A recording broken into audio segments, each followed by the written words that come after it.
हाथों द्वारा इसके निर्माण कार्य का शुभारंभ। बहुत बहुत स्वागत, अभिनंदन और वंदन माननीय प्रधानमंत्री जी।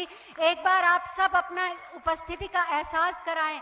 भारत माता की बहुत बहुत स्वागत, अभिनंदन माननीय प्रधानमंत्री जी।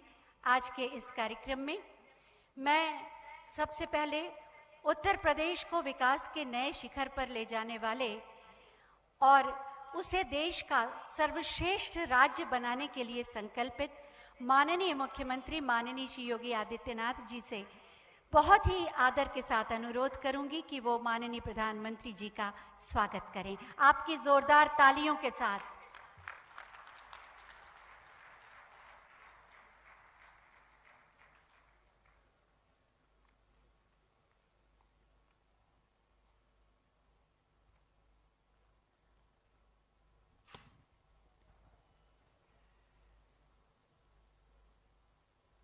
आगरा मेट्रो रेल परियोजना के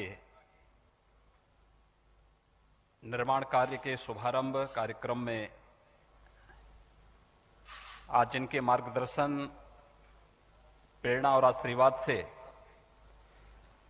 उत्तर प्रदेश के इस ऐतिहासिक शहर को पब्लिक ट्रांसपोर्ट्स का एक नया स्वरूप मेट्रो के रूप में प्राप्त हो रहा है, इस कार्यक्रम के शुभारंभ के लिए हम सबको अपना मार्गदर्शन देने के लिए उपस्थित देश के यशस्वी प्रधानमंत्री आदरणीय नरेंद्र मोदी जी, प्रदेश की माननीय राज्यपाल श्रीमती आनंदीबेन पटेल जी, भारत सरकार के आवास, शहरी विकास तथा नागरिक उड्डयन के मंत्री माननीय श्री हरदीप सिंह पुरी जी, आज के इस समारोह में उपस्थित उत्तर प्रदेश शासन के मेरे सहयोगी मंत्रीगण चौधरी उदयभान सिंह जी, डॉक्टर जीएस धर्मेश जी,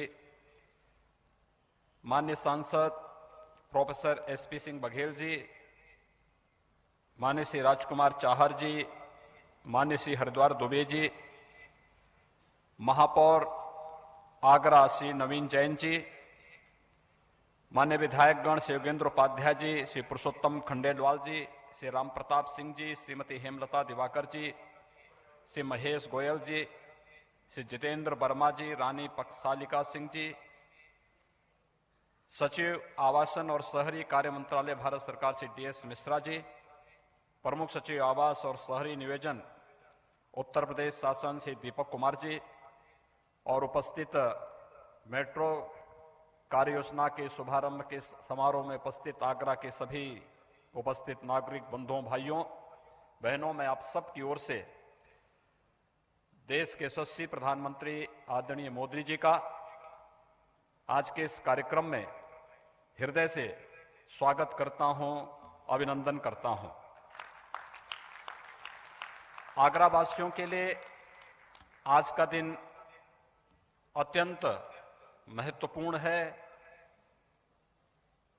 क्योंकि आगरा जैसे ऐतिहासिक सिटी को आज पब्लिक ट्रांसपोर्ट के एक नए युग की ओर आदरणीय प्रधानमंत्री जी इस मेट्रो कॉरपोरेशन के कार्य का शुभारंभ करने के साथ एक नए युग की ओर आगरा और आगरा से जुड़े हुए लोग जाएंगे।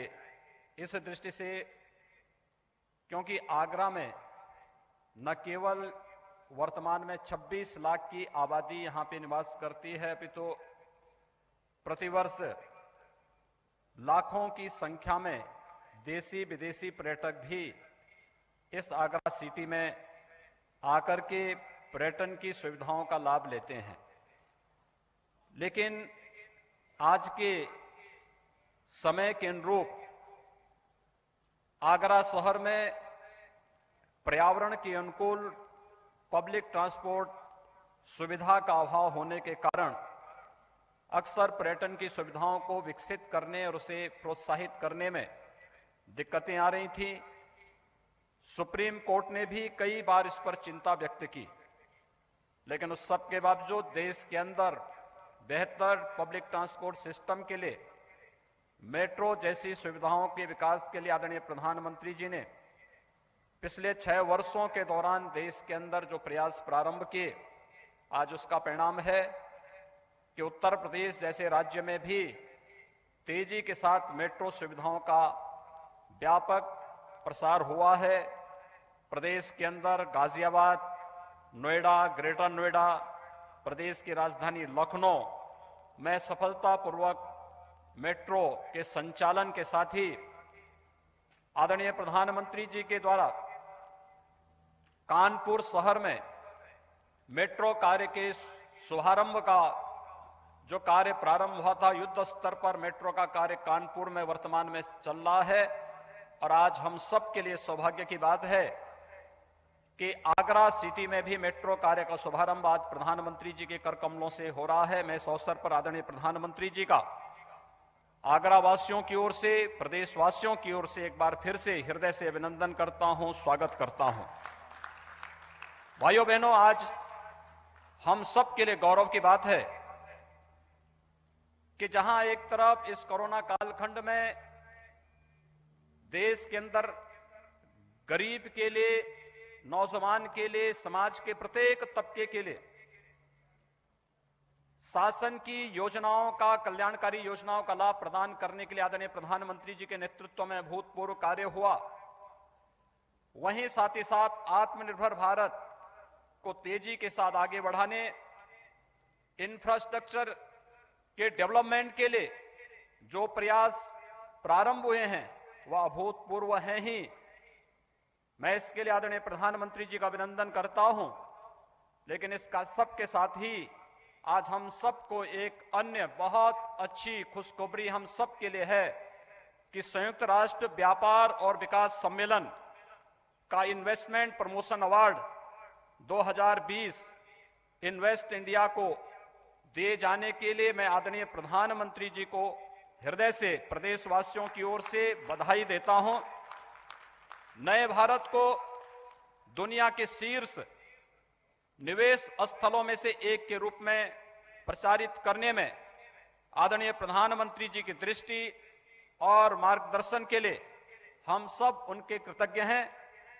यह प्रतिष्ठित सम्मान भारत में व्यापार के अनुकूल वातावरण की स्थापना के प्रति वैश्विक मान्यता को भी एक उच्च मानदंड प्रदान करता है। इन्वेस्ट इंडिया प्रदेश में निवेश प्रोत्साहन एजेंसी के तौर पर गठित इन्वेस्ट यूपी के मूल्यवान भागीदार रही है।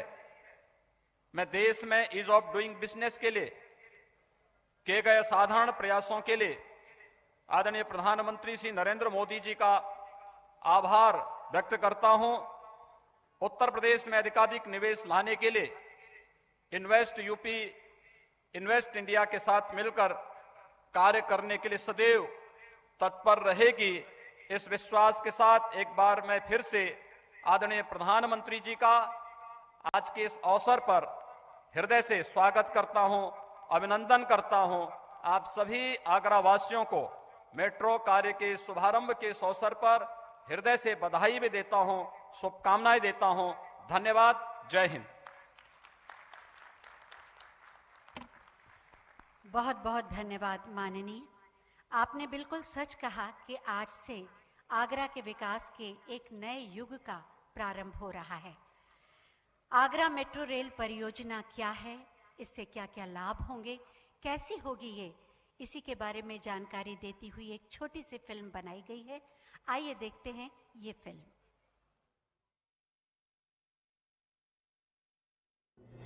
प्रधानमंत्री श्री नरेंद्र मोदी जी के मार्गदर्शन में देश के सबसे अधिक जनसंख्या वाले राज्य उत्तर प्रदेश में किसी अन्य राज्य की तुलना में सबसे ज्यादा शहरों में विश्व स्तरीय मेट्रो सेवा का विस्तार हो रहा है।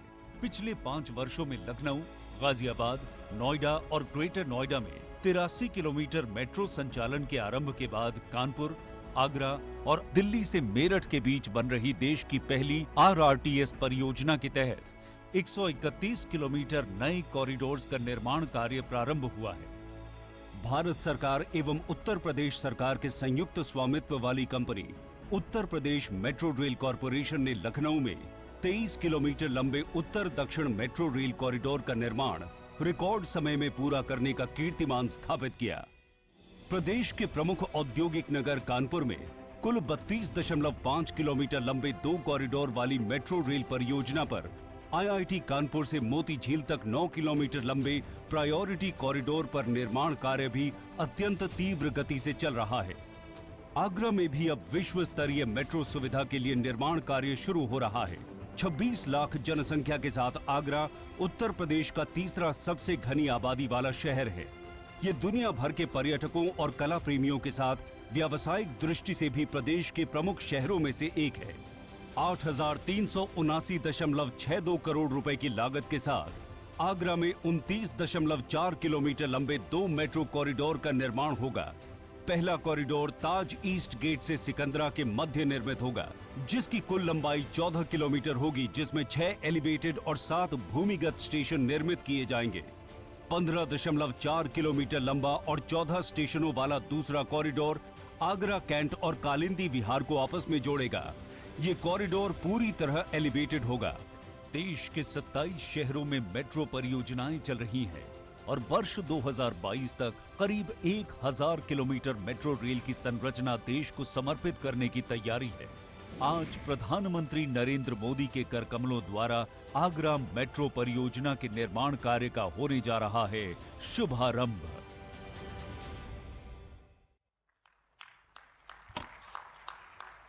आपने इस फिल्म के माध्यम से देखा कि कैसी होगी ये परियोजना और आने वाले समय में आपको क्या-क्या लाभ मिलेंगे। सबकी सुरक्षा, सबकी समृद्धि, सबका विकास, ये माननीय प्रधानमंत्री जी की प्राथमिकताओं में से एक है और उसी का प्रतिफल है आगरा मेट्रो रेल परियोजना, जिसके निर्माण कार्य का आज शुभारंभ होने जा रहा है। मैं बहुत ही आदर के साथ माननीय प्रधानमंत्री जी से अनुरोध करूंगी कि वो बटन दबाकर शिलापट का अनावरण करें।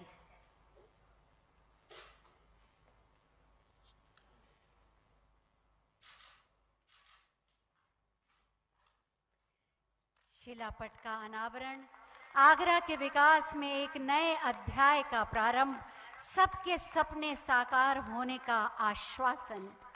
बहुत बहुत धन्यवाद माननीय प्रधानमंत्री जी। जैसा कि आप सब जानते हैं कि विगत वर्ष इस योजना की शुरुआत की गई थी और आज इसके निर्माण कार्य का शुभारंभ किया जाएगा।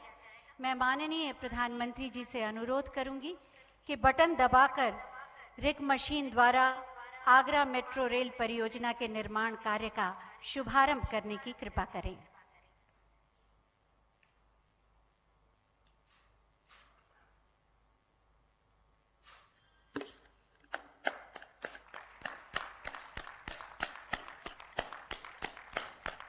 माननीय प्रधानमंत्री जी ने बटन दबाया और रिग मशीन ने इसका निर्माण कार्य प्रारंभ कर दिया। बहुत बहुत धन्यवाद माननीय प्रधानमंत्री जी। प्रकल्प और विकल्प से देश का कायाकल्प करने वाले आत्मनिर्भर भारत के रूप में एक नए राष्ट्र का निर्माण करने वाले माननीय प्रधानमंत्री जी से अब हम बहुत ही आदर के साथ अनुरोध करेंगे कि अपने आशीर्वचनों से हमारा मार्गदर्शन करें। आप सबकी जोरदार तालियों के साथ मेरे साथ बोलिए, भारत माता की। नमस्कार। उत्तर प्रदेश के राज्यपाल श्रीमती आनंदीबेन पटेल जी, केंद्रीय मंत्रिमंडल में मेरे साथी श्री हरदीप सिंह पुरी जी, उत्तर प्रदेश के लोकप्रिय मुख्यमंत्री श्रीमान योगी आदित्यनाथ जी, यूपी सरकार में मंत्री चौधरी उदयभान सिंह जी, डॉक्टर DS धर्मेश जी, संसद में मेरे साथी प्रोफेसर SP सिंह बघेल जी, श्री राजकुमार चाहर जी, श्री हरिद्वार दुबे जी, अन्य जनप्रतिनिधिगण और आगरा के मेरे प्यारे भाई और बहनों, आप सभी को मेट्रो का काम शुरू होने पर बहुत बहुत बधाई। आगरा के पास बहुत पुरातन पहचान तो हमेशा रही है।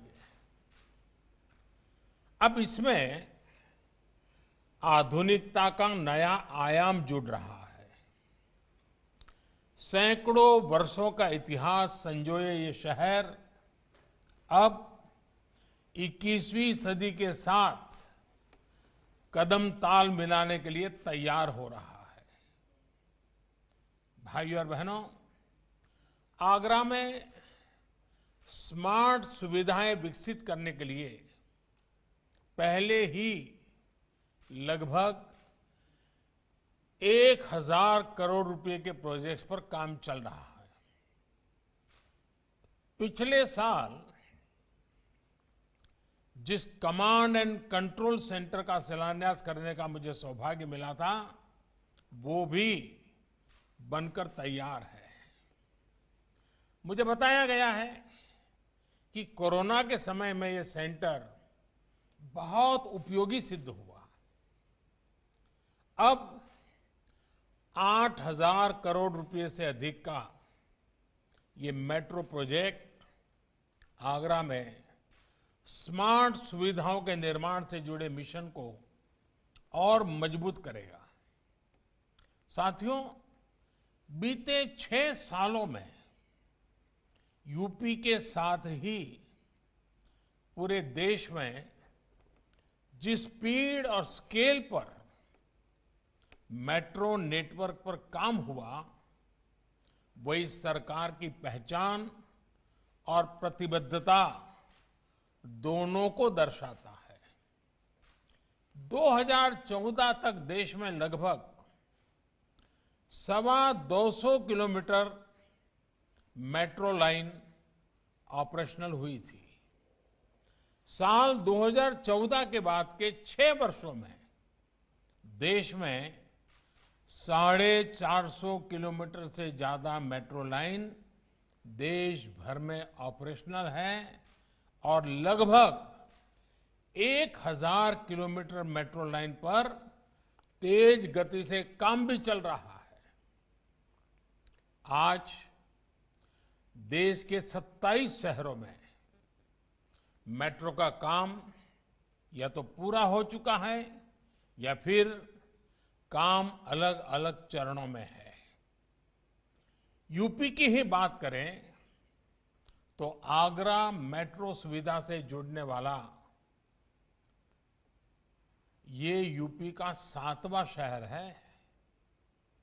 और इनके बीच एक और बात बहुत विशेष है। देश में सिर्फ मेट्रो रेल नेटवर्क ही नहीं बन रहे हैं, बल्कि आज मेट्रो कोच भी मेक इन इंडिया के तहत भारत में ही बन रहे हैं। यही नहीं, जो सिग्नल सिस्टम है उसका भी पूरी तरह से भारत में ही निर्माण हो, इस पर भी काम चल रहा है। यानी अब मेट्रो नेटवर्क के मामले में भी भारत आत्मनिर्भर हो रहा है। भाइयों और बहनों, आज के नए भारत के सपने उतने ही बड़े हैं, उतने ही विराट हैं, लेकिन सिर्फ सपने देखने से काम नहीं चलता, सपनों को साहस के साथ पूरा भी करना पड़ता है। जब आप साहस के साथ, समर्पण के साथ आगे बढ़ते हैं तो कोई भी बाधा आपको रोक नहीं सकती। भारत का सामान्य युवा, भारत के छोटे शहर आज यही साहस दिखा रहे हैं, यही समर्पण दिखा रहे हैं। 20वीं सदी में जो भूमिका देश के मेट्रो शहरों ने निभाई, उसी भूमिका को विस्तार देने का काम अब हमारे आगरा जैसे छोटे शहर कर रहे हैं। छोटे शहरों को आत्मनिर्भर भारत की धुरी बनाने के लिए ही अनेक विकास पर बहुत ज्यादा जोर दिया जा रहा है। पश्चिमी उत्तर प्रदेश के इन शहरों में तो हर वो चीज है जो आत्मनिर्भरता के लिए हमें चाहिए। यहां की भूमि, यहां के किसानों में अपार सामर्थ्य है। पशुधन के मामले में भी ये क्षेत्र देश में अग्रणी है। ऐसे में यहां डेयरी और फूड प्रोसेसिंग से जुड़े उद्योग के लिए बहुत संभावनाएं हैं।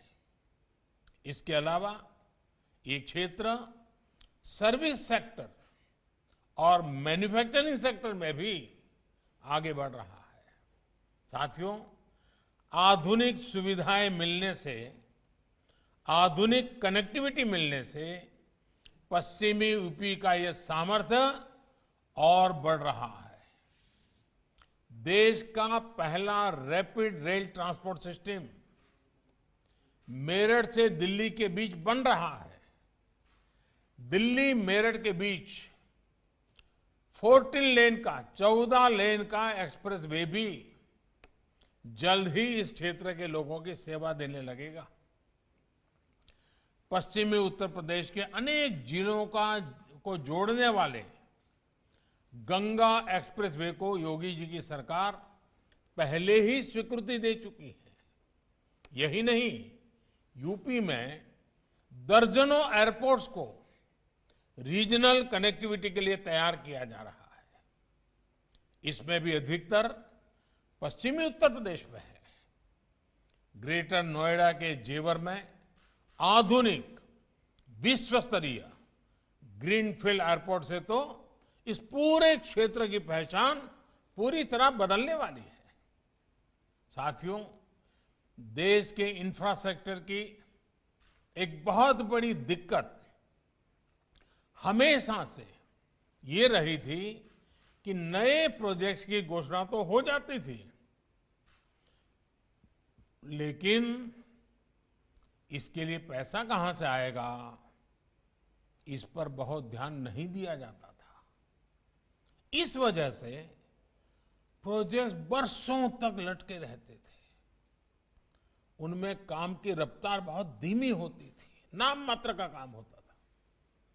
हमारी सरकार ने नई परियोजना की शुरुआत करने के साथ ही उसके लिए आवश्यक धनराशि के इंतजाम पर भी उतना ही ध्यान दिया है। कनेक्टिविटी और आधुनिक इंफ्रास्ट्रक्चर पर जितना आज देश में खर्च किया जा रहा है, उतना पहले कभी नहीं किया गया। अब नेशनल इंफ्रास्ट्रक्चर पाइपलाइन प्रोजेक्ट के तहत 100 लाख करोड़ रुपए से अधिक खर्च करने की भी तैयारी है। Multi modal connectivity infrastructure master plan, उस पर भी काम किया जा रहा है। कोशिश ये है कि देश के इंफ्रास्ट्रक्चर को बेहतर बनाने के लिए पूरी दुनिया से निवेश को आकर्षित किया जाए। इंफ्रास्ट्रक्चर और रियल एस्टेट प्रोजेक्ट्स में इन्वेस्ट में विदेशी निवेश को आसान बनाने के लिए भी हर जरूरी कदम उठाए जा रहे हैं। साथियों, बेहतर इंफ्रास्ट्रक्चर, बेहतर कनेक्टिविटी का सबसे अधिक लाभ हमारे टूरिज्म सेक्टर को होता है। मेरा ये हमेशा से मत रहा है कि टूरिज्म एक ऐसा सेक्टर है जिसमें हर किसी के लिए कमाई के साधन है। कम से कम निवेश में अधिक से अधिक आमदनी टूरिज्म के माध्यम से संभव है। इसी सोच के साथ देश लोकल टूरिज्म के लिए वोकल हो, इसके लिए अनेक स्तरों पर काम चल रहा है। ताजमहल जैसी धरोहरों के आसपास आधुनिक सुविधाएं विकसित करने के साथ ही टूरिस्टों के लिए ईज ऑफ ट्रैवलिंग भी बढ़ाई जा रही है।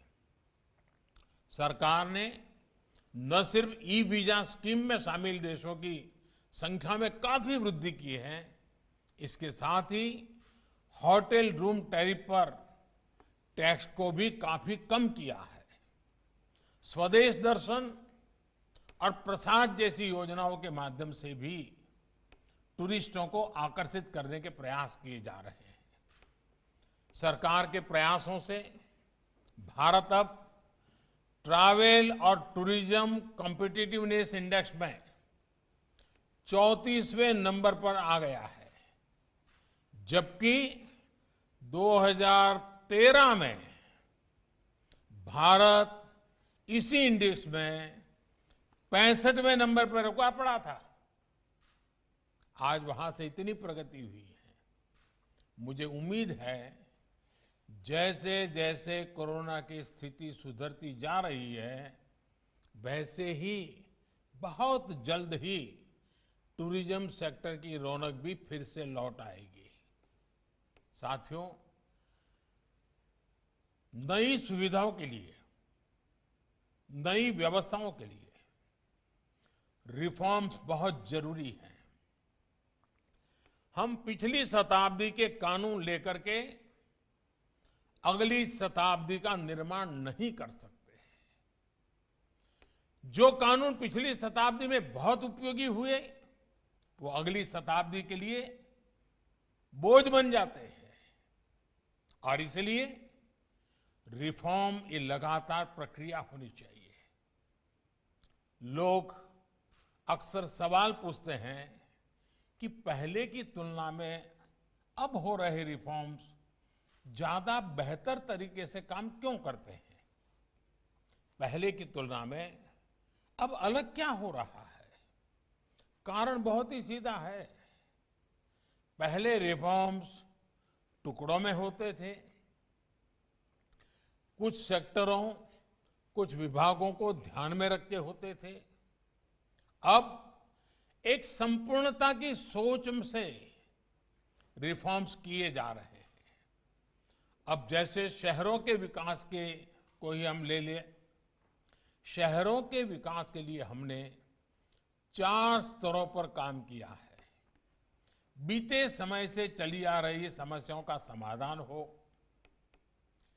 जीवन ज्यादा से ज्यादा सुगम हो, ज्यादा से ज्यादा निवेश हो और शहरों की व्यवस्थाओं में आधुनिक टेक्नोलॉजी का उपयोग अधिक हो। भाइयों और बहनों, रियल एस्टेट सेक्टर की क्या स्थिति थी, इससे हम भली भांति परिचित हैं। घर बनाने वालों और घर खरीदारों के बीच भरोसे की एक खाई आ चुकी थी।